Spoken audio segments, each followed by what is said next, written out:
ঘুমাতে পারবো? আর কত প্রাণ হারালে রাষ্ট্র আমাদের দিকে ফিরে তাকাবে?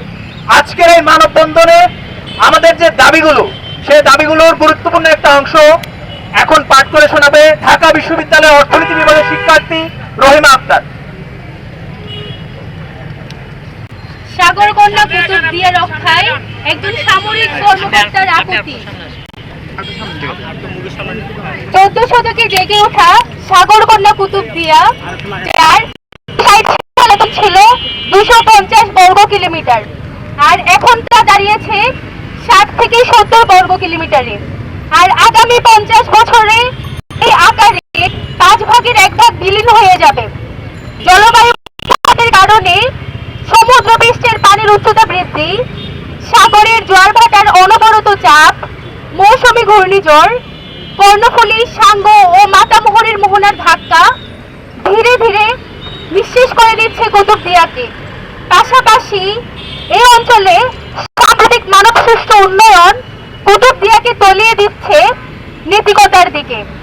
বিগত কয়েক বছরে দেশের উন্নয়নে মহেশখালীর জন্যই বিনিয়োগ করা হয় 51,000 কোটি টাকা। ঠিক এই সমস্ত মেগা প্রকল্পে মহেশখালীর জনগণের অর্থনৈতিক, ভৌগোলিক, অন্যান্য উন্নয়ন হলেও কুতুবদিয়ার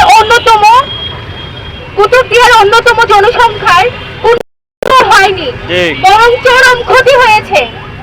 তাহলে কি গভীর সমুদ্র বন্দর, তাপ বিদ্যুৎ, এলএনজি স্টেশনের মতো মেগা প্রকল্প হবে না?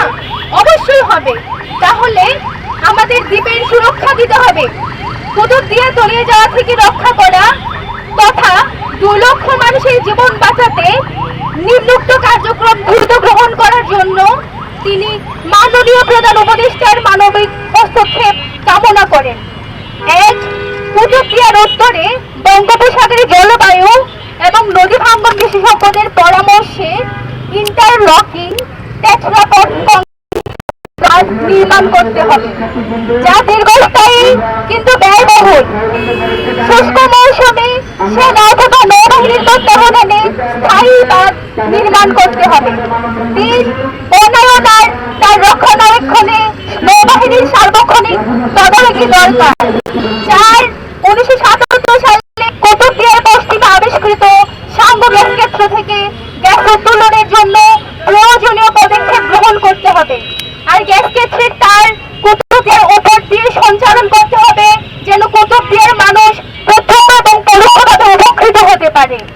5.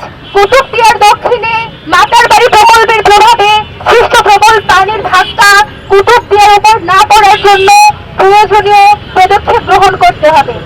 দেশের বিভিন্ন ফেরি, লঞ্চ ঘাটে পতিত আর মেরামত অযোগ্য জাহাজ, লঞ্চ আর ফেরিগুলোকে এনে সাগরের স্রোতধারাকে পরিবর্তন করা, যা সরাসরি কুতুবদিয়ার উপর আঘাত হানে। কুতুবদিয়ার পশ্চিমে জেগে ওঠা চরকে বনায়ন আর পানি শাসনের মাধ্যমে আরো জেগে ওঠার কার্যক্রম গ্রহণ করা। কুতুবদিয়ার ভাঙন যেহেতু এই চরের সৃষ্টির সাথে সরাসরি সম্পৃক্ত, তাই কুতুবদিয়ার ভিটে হওয়া মানুষের মাঝে ভূমি বন্টন করা, প্রয়োজনে সরকারি মালিকানায় রেখে তার রক্ষণাবেক্ষণ করা। সবশেষে মাতৃভূমি রক্ষায় সামরিক কর্মকর্তা সবিনয়ে বর্তমান সরকারের কাছে আবেদন করেন।